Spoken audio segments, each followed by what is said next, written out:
We're nowhere near transition, are we? Oh wait, hang on, so it's because of the Ironman as well? Happy with the queue? Mate, this is not what I signed up for. Oh yeah, so this queue goes on for, well, it seems like forever. At least it's sunny. Nice weather. Don't want to dehydrate. Yeah. Two sides to that coin.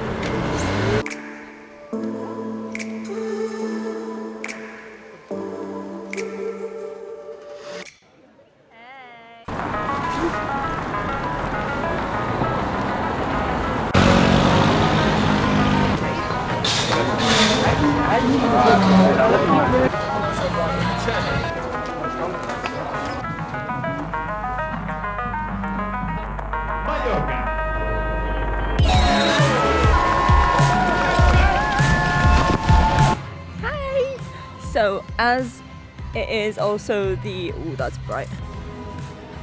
Also because it is the full Ironman today, it's going to be very difficult to get him on the camera because there's so many people and there's so many spectators.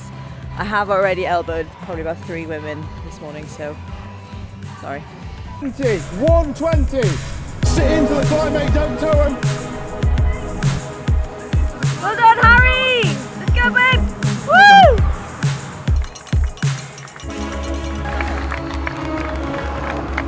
Well done, Harry! Woo! Well done, Harry! Let's go, my love. Looking good. Come on, Harry. Let's have a well paced run, mate. Settle into it. 1 there's only 10 seconds on the road. Good work. This is when it gets tough, when you get to dig deep. Push, push, push. Great work, buddy. Let's go, let's go, let's go. Sorry. Good running. You've got 1 Monday about 10 seconds behind you. Keep pushing, mate. Looking strong. This is where it counts. Reeling people in. There's not many few people just on the road. Well done, mate. Good. Dig deep. Everything you've got.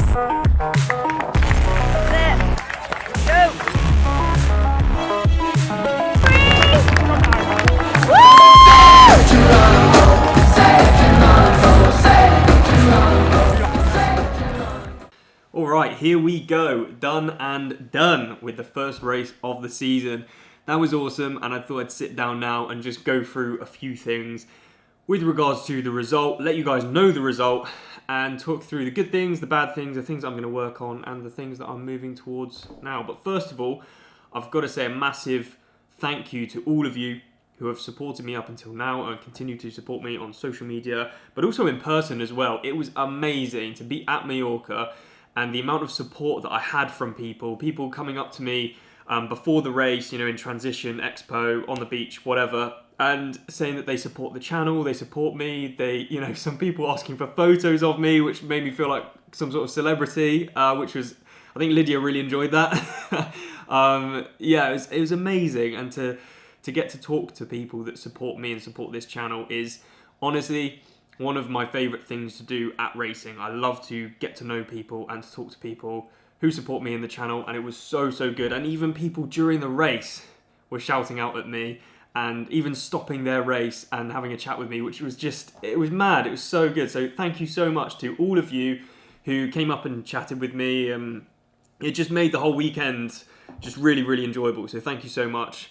And well done to everyone who raced, well done to everyone who finished, well done to everyone, because there were some awesome people out there racing, and so hats off to all of you, especially those of you doing the full Ironman. Damn, in that heat, that would have been brutal, so fair play. And also I want to shout out to people who did the World Champs as well, namely Leon Chevalier, who I used to train with at Bath Uni. He is a good friend and just an awesome athlete, and honestly, like, there's no doubt in my mind that guy could go on and win the World Champs, like, in a few years' time. Like, no doubt in my mind. So he's one to watch out for, and he did an awesome race at the World Champs. So fair play, mate. Good to see you smashing it. Now, let's move on to my race. We will start with the overall position. I came 17th out of, well, I don't know how many pro men actually started, but on the start list, there was like 45, 50 pro men, so it was a big field, but I don't really think that many actually started the race.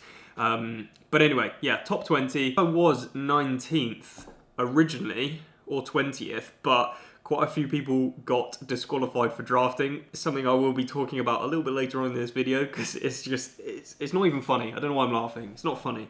It's not funny. But anyway, I got a better result from it, so I'm 17th now. And I'll talk a little bit more about that as well. But anyway, let's start from right at the beginning, the swim. Position myself kind of right in the middle, which may have been a good idea, may have not been a good idea. I was starting right next to Andy Horsfall-Turner, which is always a good position to start with.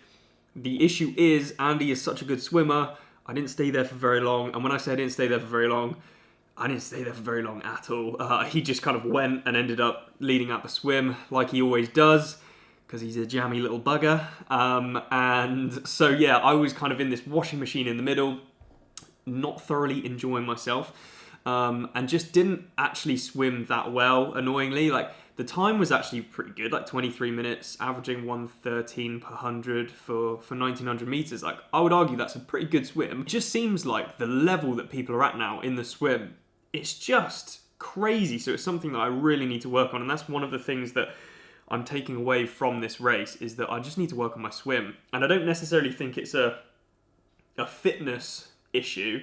I think it's more of a tactical and positioning and open water swim issue. I'm not that race savvy in the open water yet, I don't think, and that's something really to work on for the future races, because I just felt like I was in a good position, had feet, and then just lost it straight away. Like, I targeted, I saw George Goodwin swimming the other side of the pack, and I went over to swim on his feet because I know he's a really tactically good swimmer. In the pool, I would swim quicker than George. I hope he'd be okay with me saying that, but I would.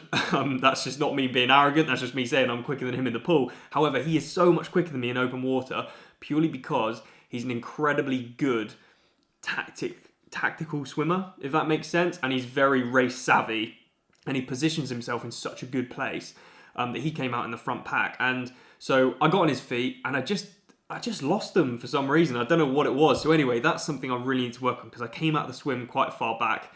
Ended up then working pretty hard on the bike to the bottom of the hill, and I dragged quite a big group up with me, and then I eased off a little bit going up the climb because I didn't want to absolutely butcher myself.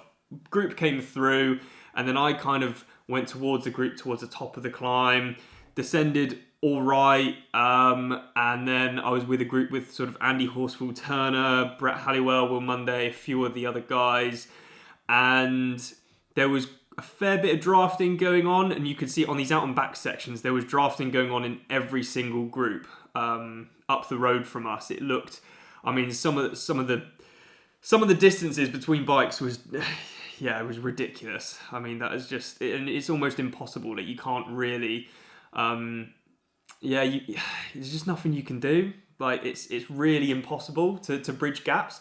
So Andy ended up putting in a bit of a gap, and I wanted to go with him. However, I noticed that I had another puncture on my front wheel, and it wasn't too bad. Like, there was still air in there, but it had definitely gone down a little bit, and I was a little bit worried. So going over some rough sections, I kind of took it quite easy, and he ended up then getting a gap on me, and I worked really hard to try and get that back. And there was a section where I was working really hard, no one was coming through. I was just dragging a group with me, and I just ended up hurting myself on the bike, and I was like, sort of with 10 miles left to go, I just sat up and I was like, you know what, screw this. I'm not bringing these guys along for the sake of it and hurting myself. So I just sat up. This big train came through, and I just sat on the back. And I was just like, you know what, I'm just going to sit at legal distance and just spin the legs. So literally for the last 10 miles, like up until then, my normalized power was about 320. Up the climb, I probably normalized like 340, 350. And then for the last 10 miles, when I kind of just had enough of the drafting, and I just didn't feel like there was much benefit from sitting on the front and hurting myself, I probably normalized like 250. Like, honestly, it was almost silly. And it's annoying because I should have had a better swim.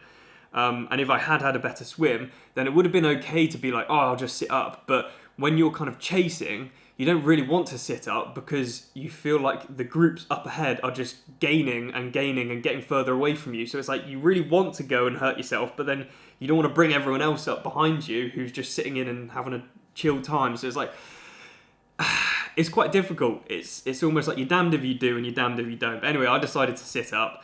Rolled into T2 with Will Monday just in front of me, and I fueled pretty well on the bike, had 105 grams of carbs an hour, quite a bit of sodium, quite a bit of water, so felt really good, and ran off and had the best run off I've ever had, which is awesome. PB run off the bike, a 1:14:50, 55 I think, so just sub 75 minutes, and I'm really happy with that. And there actually was more in the tank. I just didn't know where anyone else was, and I didn't know if it was worth kind of like surging a little bit more to try and catch other people, because I just didn't know where the other groups were. But yeah, I definitely could have squeezed out a little bit more, I think. But that run was really consistent, really happy with that. And so ended up, yeah, finishing in 17th place. So overall, I'm happy with the result. But I do feel like, yeah, first race of the season, there's always going to be a few cobwebs to blow out and a few things to resolve. Coming off of that, I really need to work on my swim. Not necessarily fitness, like fitness, yes, but almost like the race savviness. Savviness is even a word. And just tactics in the open water. And, well, to be honest, that's sort of it. Because really, like, it was a good race. And I feel like I can bike and run with some of the best guys out there. It's just the swim. I just really need to make sure that I'm not on the back foot. And honestly, looking at the results of the other guys, the way they rode and the way they ran off, if I was 30 seconds, 60 seconds quicker in the swim, I would have got a top 10. And that's kind of what I was hoping for. Like I was really hoping for a top 10, and I know I'm capable of it. It just didn't manifest itself on the day because I ended up messing up at the beginning and was kind of on the back foot. So it's positive, but it's definitely stuff that's like, there's stuff I need to work on for next time. But anyway, that's my little debrief. We will move on to the next one. I'm getting back into training now. I'm motivated as ever to get back into it, and I'll bring you guys along for the journey. So once again, thanks so much for the support, and I'll see you guys in the next one.